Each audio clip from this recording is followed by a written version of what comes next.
Hello guys and welcome back to the channel. Today this is going to be the What We Learned video on my championship review of match day 5. Wow, a lot of stuff went on in match day 5. You know, managers getting sent off, we've had some very controversial moments and decisions, we've had some wonder goals as well.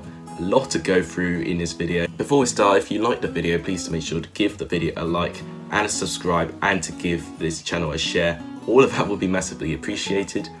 Also on my score predictions, I got 0 right, and this is for the second consecutive time I've got 0 right. This has never happened before, and of course as soon as I upload my score predictions on YouTube, I go on my worst ever run. It makes me more determined to get some right for next week though. At the end of the video, I'm also going to go through my Carabao Cup predictions for every championship team left in the competition. When I do my Premier League review, I'll do the same for the Premier League teams. But anyway, enough of that, let's get this started. So the first game was the Derby and West Brom game. This ended as a 1-1 draw, and it was a really even contest and a very entertaining game in the end, I thought. Derby started like a house on fire. Martin Waghorn was doing crossovers and did some wonderful skill in the box, but then he got fouled and he was awarded a penalty and scored 6 minutes into the game. Later on, West Brom tried to compete. That truly woke them up a little bit. They were fighting for it. Kieran Gibbs got injured in the first half, and Furlong, who was actually in my championship transfers 11, which was my last video, check it out if you haven't seen it, he started and I thought it actually made quite a good difference.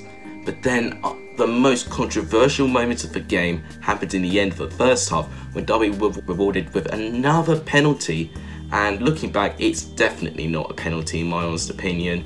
It barely hits him there and it was accidental. It was ridiculously harsh on West Brom. And Slaven Milic with dissent, he got a yellow card for it. With more drama, Martin Waghorn stepped up again, and this time Sam Johnson saved the penalty. I mean, Derby fans, what do you think of Martin Waghorn taking your penalties? Because he's already taken 4 penalties so far, and he scored 2 of them and missed 2, which is a 50% record. Would you risk that with him, or would you suggest anyone else in the squad to take the penalties? Let me know who down in the comments. In the second half, it was more West Brom dominated. I felt they were a little bit more likely to score. Derby were a little bit more happy just to sit back a little bit, even though they did have chances of their own. But then West Brom were rewarded with a penalty as well, and their penalties were really controversial as well. I mean, the refereeing in this game was poor as anything. Before that, Slaven Milic actually got sent off to the stand. Kevin Zahor managed to score the penalty, and that was the end. And that was the end of the game, which was a 1-1 draw. I think Derby will be a bit disappointed they didn't get anything from this game, knowing that West Brom's penalty was practically not a penalty at all. They'd also feel a little bit more sad that they didn't manage to capitalise on their penalty, second penalty that they got. With West Brom, I think they'll be lucky if they got a point out of it. In fact, this is the second consecutive game that they've managed to snatch a point from a Kenneth Zahor penalty. But I think defensively, West Brom look okay actually, and I think West Brom are going in the right direction. Derby though, they need to try and turn more draws into wins because they've had a pretty slow start this season. And then to arguably the most shocking result of the weekend, Fulham lost to a Nottingham Forest side that won by 2-1. And I thought it was a very positive performance from the away side, but the defending display for Fulham was glimpses of what we saw in the Premier League, and Lewis Graben on both of his goals made it look so easy for him. With the second goal in particular, Steven Sessegnon got tackled and Lewis Graben was practically put one-on-one, and he had the simplest of tasks, getting Forest ahead. Fulham did continue to fight. They did have a lot of chances, to be fair. Mitrovic eventually scored a goal for Fulham, but by that time it was too little too late. With Nottingham Forest's start, they've had a little bit of an inconsistent start, but if they can end with another win and go on a good run of form, they'll have a real good run in going into the first international break. With Fulham, I think they're going to really want to end on a high because they've been another team that's looked good at places, but at times have looked really poor as well. If they can end on a high, they can have a lot of momentum going forward after the first international break. In a game in the Johnson Stadium, Huddersfield woeful start continues with them losing at home to Reading. And Reading's 30-odd game away drought ends today, and it was a fantastic performance by Reading, I thought. I mean, in the first half, Huddersfield, I'd say, looked the more likely team to score, but even with all the possession and all the passing and all the chances and crosses they had in the box, they never looked like scoring a goal. They just did not look clinical at all. And as soon as Reading introduced Ovie Ejaria and George Puskas into the team, Reading were devoid of any quality, but until those two were brought on, Reading started to play very, very well. Ejaria got the first goal, a very, very nice goal from him, and eventually Michael Morrison finished things off for Reading. I think Reading will be very, very happy with this win. Obviously, getting their first win away from home for a long time is a good achievement for them, and the fact they kept a clean sheet as well is going to really boost their confidence. With Huddersfield, their relegation hangover continues, and I say they'll need to find a manager ASAP. Who they bring in, I honestly don't know, but whoever they bring in, it's gonna have to be someone that knows the Championship well, and they're going to have to start performing soon because they're one of two teams that still are looking for their first win. So in the KCOM Stadium, it was Hull City 1, Bristol City 3, and I thought it was a very positive performance by the away side. In the first half, not a lot went on. It went in as 1-1, which was, I think, a fair result. Benakofobe scored the first goal with a penalty. Bit 50-50 whether it was a penalty. I think I'm leaning towards it was a penalty, and Benakofobe managed to score it. Jared Bowen managed to score very soon afterwards for Hull. Pretty poor defending in Bristol City's part. I'll be a bit disappointed how Bowen had acres of space to shoot. But in the second half, Bristol City took control. Although having said that, in the second half, not a lot happened, but it was until Burke slotted the ball into his own net that Bristol City really came alive and they managed to get a firm grasp in this game, because Benakofobe managed to score his second 2 minutes later after that. With Hull City, they are looking a little bit inconsistent now.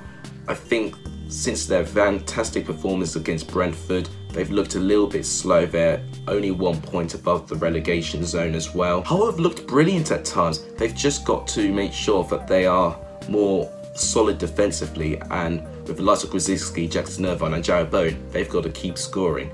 With Bristol City, I've written them off a couple of times in terms of my score predictions.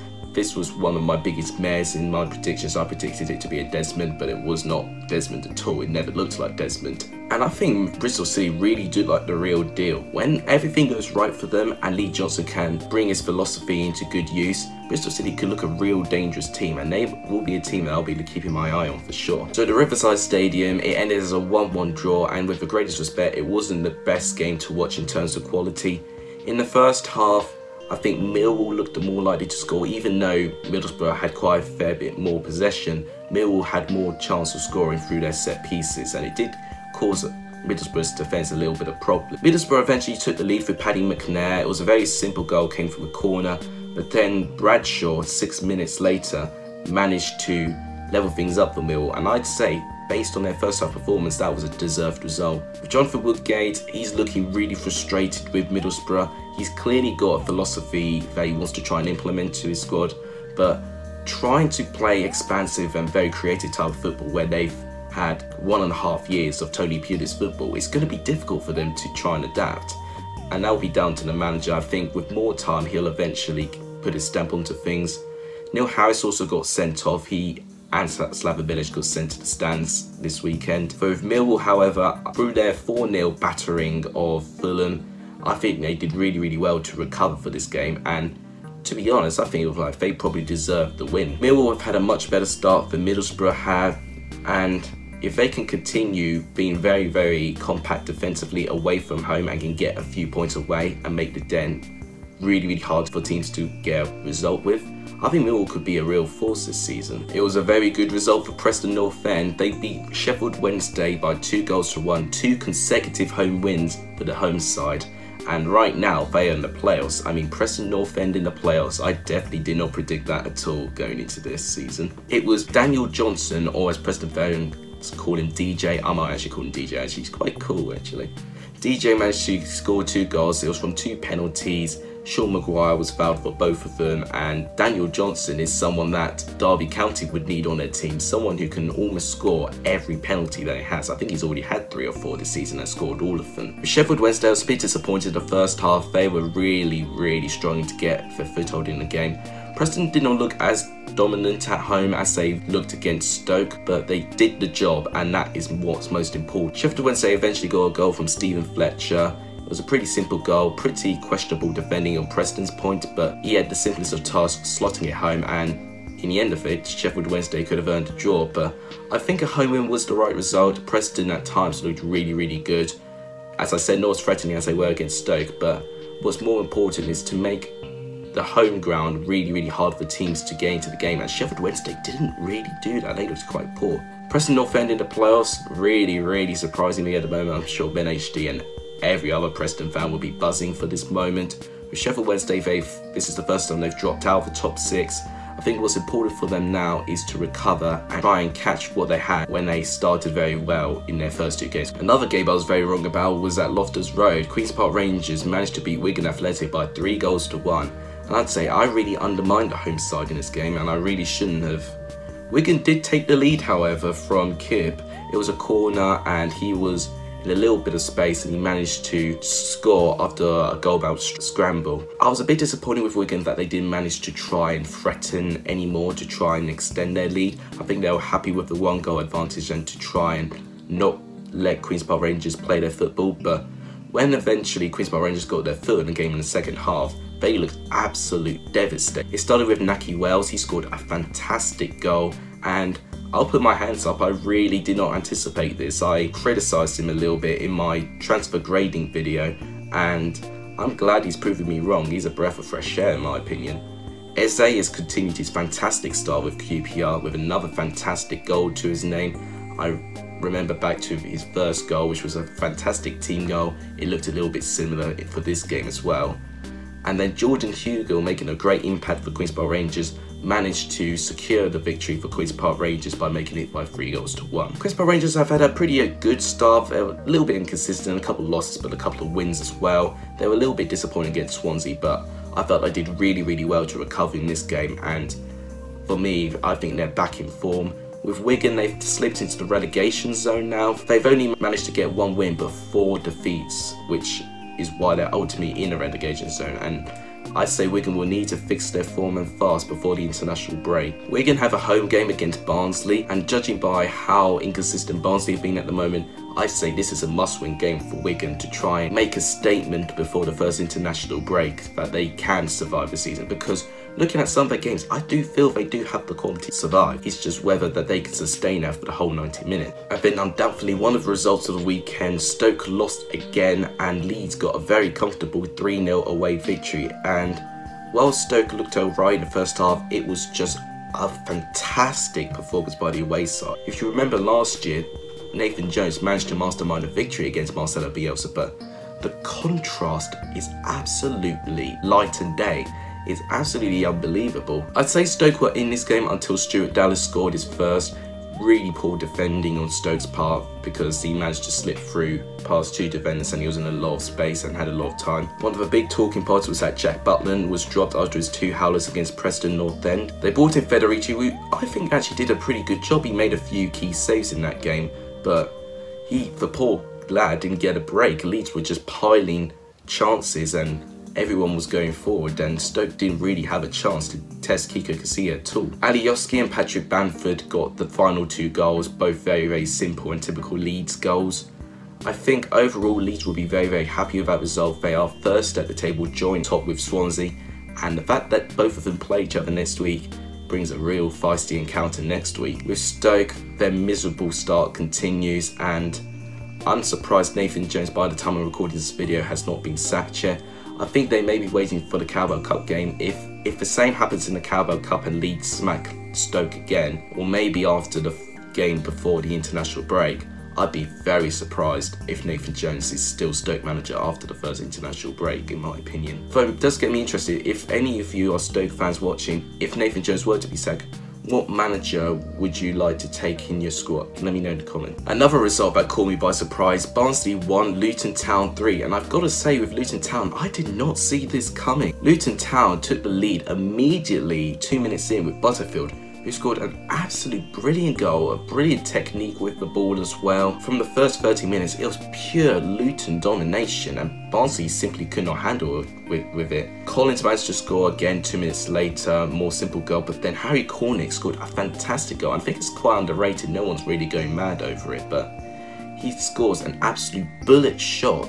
No keeper in the world would be saying that. The pace and power of that shot was absolutely outstanding. Barnsley looked very disappointing in that game. They did not make Oakwell all that intimidating for Luton Town. I think Luton really needed this win, and it goes to show that they can get points around with teams around them, and to do it away from home gives me a bigger sense of security that Luton do have the capability of surviving in this league. With Barnsley, however, they've not looked all that good now since their first win against Fulham, which was a fantastic performance at home. This was a very poor home performance, and Wilkes was lucky that Barnsley got a little bit of a consolation in the end. I think Barnsley will be feeling quite hard done by that they didn't get results against Charlton and Luton, especially as both of those teams were newly promoted along with Barnsley.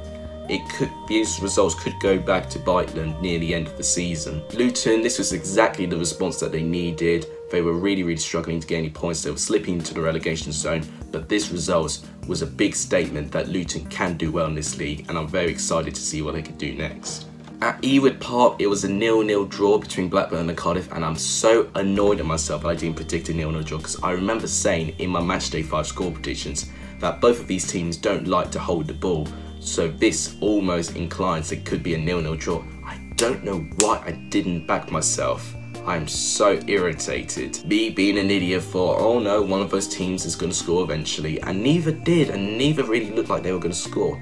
Both teams had chances, I'll give you that. Both teams had good amount of chances, but their philosophy does not involve a lot of goals, and it was almost destiny that both of those teams were going to see out a 0-0 draw. I think Blackburn looked more likely to win with some of their chances, but I think Cardiff really improved defensively, especially from that horror show against Reading. I think with Cardiff, there's going to be a lot of expectation around them, especially that they nearly survived in the Premier League. They've not had the best of starts at all. I think as soon as the first international break comes, if Cardiff continue their real slow start, then I'd say a lot of pressure will be going around the squad and Neil Warnock. With Blackburn, they had a terrible start in their first 2 games. They had 0 points in the relegation zone.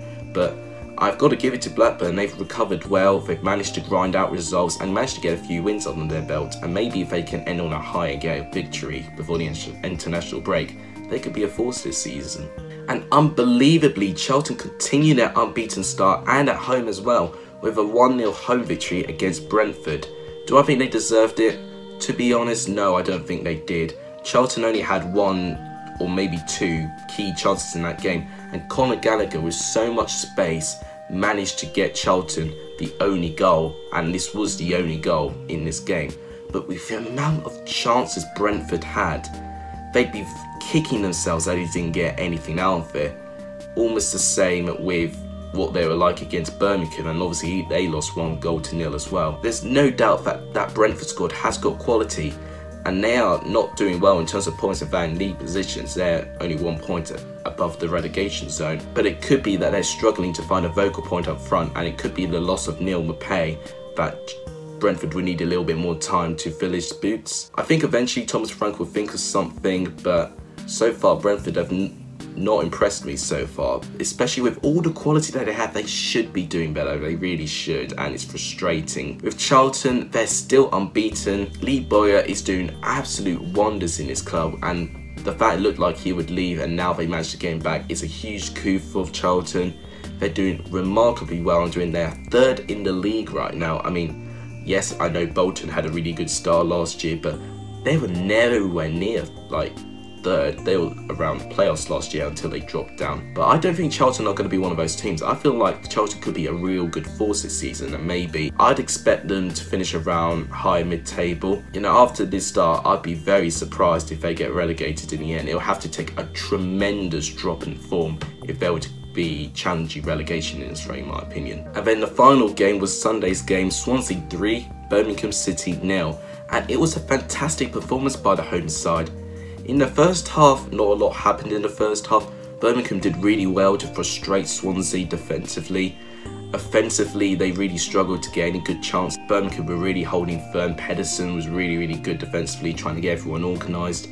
In the second half though, Swansea really went for it. And with the likes of Andre Ayew, Bursat Salina, Michael van der Hoorn and Borja Baston, all 4 of those players work really well together, and they caused Birmingham with so many problems in the second half. Pretty quickly after the second half start, Lee Camp had to make a very strong save with a Borja Baston header, and I think that got into Birmingham's head and they switched off a little bit. I think after Swansea had their first real chance of the game, Birmingham panicked a bit and they struggled to stay firm. And this led to the goal. Kyle Norton with his first ever goal in the Championship. It was a very, very good goal from him as well. And after that, the floodgates started opening. Bersat Sanina scored a very nice goal. And Borja Baston, continuing his fantastic goal scoring record, scored his penalty. I have to say Michael van der Hoorn was really, really good in this game. He was instrumental in trying to lay passes forward. Andre Ayew deserves a shout as well. Everyone in that Swansea team were playing a fantastic style, and with Steve Cooper I just wasn't sure. I mean, with all the players that they lost and with some of them that they brought back, I weren't too sure on their quality, and with Steve Cooper not managing in the Championship before, I was not convinced with Swansea. But my gosh, they're proving me wrong. They are tied on points and lead, and obviously Ellen Road is going to be a very, very key game next week for Swansea. If they can get a result against Leeds, I'd say they're really, really trying to cement themselves as the favourites for the Championship. If Leeds could get a result, it would honestly depend how Swansea deal with it. Swansea did show vulnerabilities that I'll say, you know, for instance in the Preston game. With Birmingham, I was a little bit disappointed that they didn't create anything going forward. I think they knew that they would try to play out for a draw, but in my opinion, if you're a team in the Championship, no matter how good or how bad you may feel, I have a feeling you just need to go for it. You need to go for every single game. And I don't think Birmingham really did that. I think they were happy to try and see off a 0-0 draw. But there you have it. This is my review of what went on in matchday 5. What do you think was the result of the weekend in the Championship matchday 5? Or who do you think scored the goal of the weekend? And who was the player of the weekend? In terms of my result for the weekend, very few candidates for this, but I think I'm going to give it to Nottingham Forest, getting a fantastic 2-1 away victory against Fulham. In terms of my goal for weekend, difficult, but I think I'm going to give it to Harry Cornick of Luton Town. Not the most outstanding goal you ever see, but the amount of power it had in that shot, I mean, I can't think of many keepers saving that, so I will give it to Harry Cornick. Just my player for weekend, a few candidates for that. Van der Hoorn is a close second, but I think I'm going to give it to DJ for Preston North End. With the amount of influence he's had onto the team, especially in this game as well, I think I'm going to give my player for weekend to DJ. Let's quickly look at how the Championship table looks at matchday 5. Leeds United and Swansea are tied on 13 points. They play each other next week, so I'm really, really excited about that. Charlton are third and are still unbeaten, already with 11 points. What an unbelievable start Levi and Charlton have done. Bristol City have recovered well. They're firmly in the playoffs with 10 points. Fulham and Preston are the other teams in the playoffs, and Preston in the playoffs, I did not predict that at all. Sheffield Wednesday have slipped out of it with their poor form recently. West Brom are slightly out of it. Blackburn are around mid-table. They've recovered a little bit after their poor start in the season. Derby are 16th. They need to recover really, really quickly after Cocu. They've got a lot of high expectations, reaching the playoff final last year. Then if you look down at the relegation area, Luton, Brentford, Hull and Barnsley are both 1 point above it. Luton, it was key that they got their first win, and maybe they can kickstart their season with easier fixtures. Brentford and Hull, however, I'm surprised they're at that position. Both should be doing better with the squad that they have. Barnsley, I thought they'd do a little bit better, being the newly promoted side, more familiar with the Championship, but they've not shown that to me so far. I'm a little bit concerned about them. Then in the relegation zone, we've got Stoke and Huddersfield, who've not won yet, and Wigan, who have only won one but have lost 4 games. Huddersfield are still without a manager. Stoke are almost likely to lose their manager soon. Wigan, with the squad that they have, they're almost likely going to be in this position, but they need to try and get some team spirit to try and get themselves out of this dire position. Now I'm going to go through my Carabao Cup predictions with every team involving a Championship club. The first game is an all-Championship game, Cardiff City versus Luton. In fact, both of these teams have played each other in the league already. Cardiff narrowly won by 2-1, and it was a fantastic performance by the away side, I thought. I think this game is going to be a 1-1 draw, but I have a feeling that Luton will win on penalties. I think they've got a lot of firepower in penalties, and I think both teams are not going to play their full team strength squad. But I have a feeling Luton are going to shock Cardiff and they'll win on penalties after a 1-1 draw. Fulham versus Southampton is a very, very interesting game. Obviously, Fulham played Southampton twice last year when they were in the Premier League. With Southampton, they also got to their first winning start, beating Brighton away from home. I have a feeling that Fulham may want to take this competition a little bit more seriously for Southampton. I think this game is going to be a 1-0 victory to Fulham. I don't see many goals in this game actually. Leeds United versus Stoke City is the big one. If Nathan Jones can't get a result in this game and his next championship game he doesn't get a result there, I'll be very surprised if he stays to the job.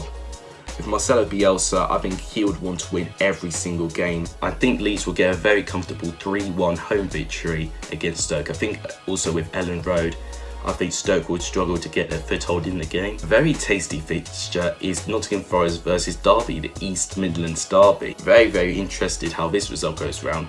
With Nottingham Forest and Derby, both teams have been a little bit inconsistent in their starts in the season. Both teams have looked good in places and both teams have looked pretty bad in places. I just have a very sneaky suspicion that Nottingham Forest will get a very narrow 1-0 home victory.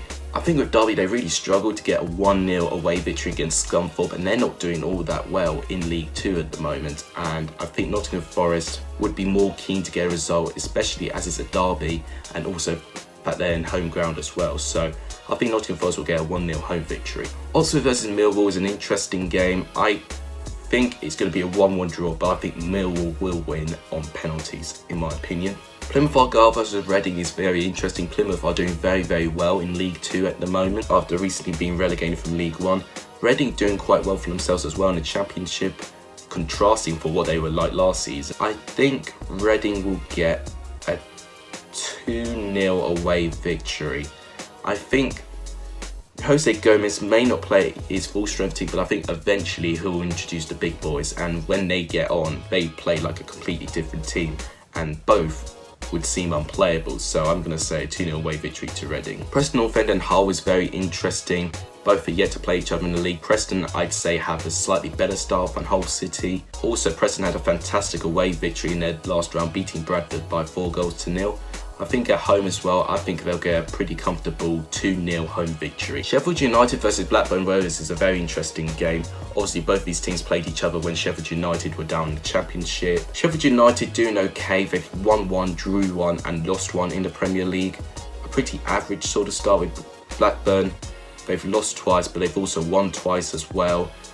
I think this is going to be very close. I think it'll be a 1-1 draw, but I think Blackburn are going to win on penalties. So I'd say a 1-1 draw, but Blackburn win on penalties. Queen's Park Rangers versus Portsmouth is interesting. Queen's Park Rangers have had a pretty good start. Portsmouth have had a pretty poor start, which I've not predicted when I did my more 2019-2020 predictions video, which does make me look a little bit like an idiot. Kenny Jackett will need to sort things out quickly for Portsmouth.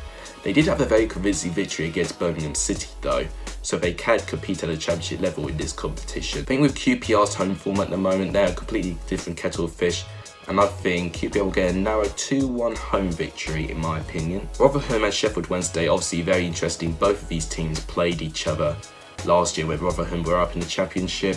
Sheffield Wednesday did have a defeat against Preston though, where they didn't look all that great, especially away from home.